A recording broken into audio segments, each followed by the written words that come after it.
بسم اللہ الرحمن الرحیم۔ 12 میں پڑھنے والے تمام طلباء و طالبات کا یوٹیوب چینل پر استقبال۔ آج میں آپ کو رصد کا تجزیہ سبق میں رصد کا تعین کرنے والے عوامل کے بارے میں بتاؤں گا۔ کبھی کسی شے کی رصد کم ہو جاتی ہے تو کسی شے کی رصد بڑھ جاتی ہے، اس کی کیا کیا وجوہات ہیں، چند پوائنٹس کے پیش نظر اسے آپ غور کرنے کی کوشش کریں گے۔ تو رصد کا تعین کرنے والے کئی عوامل ہیں، جس میں نمبر 1 اشیاء کی قیمت۔ عموماً اشیاء کی قیمت میں اضافہ ہونے پر فروخت کنندہ زیادہ مقدار میں رصد کرنا چاہتا ہے، کیونکہ فروخت کنندہ کو زیادہ منافع حاصل ہوتا ہے۔ دوسرا ہے پیداواری لاگت۔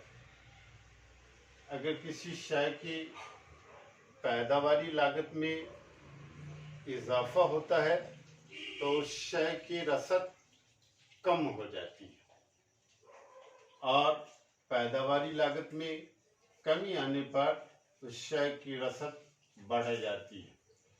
نمبر 3 ہے قدرتی حالات۔ زرعی اشیاء کی رصد کا انحصار قدرتی حالات پر منحصر ہوتا ہے۔ کسی سال بارش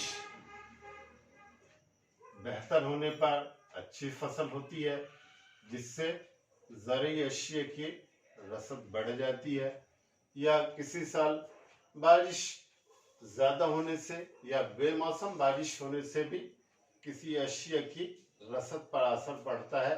جیسے موجودہ وقت میں پیاز کی فصلیں خراب ہونے سے پیاز کی قیمت میں اضافہ ہوا، رصد میں کمی واقع ہوئی۔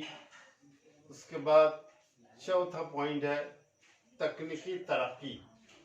جدید تکنیک کا استعمال کرنے پر لاگت خرچ میں کمی آتی ہے، جس سے اس شے کی رصد بڑھ جاتی ہے۔ اس کے بعد ہے مستقبل میں قیمت میں اضافے کا امکان۔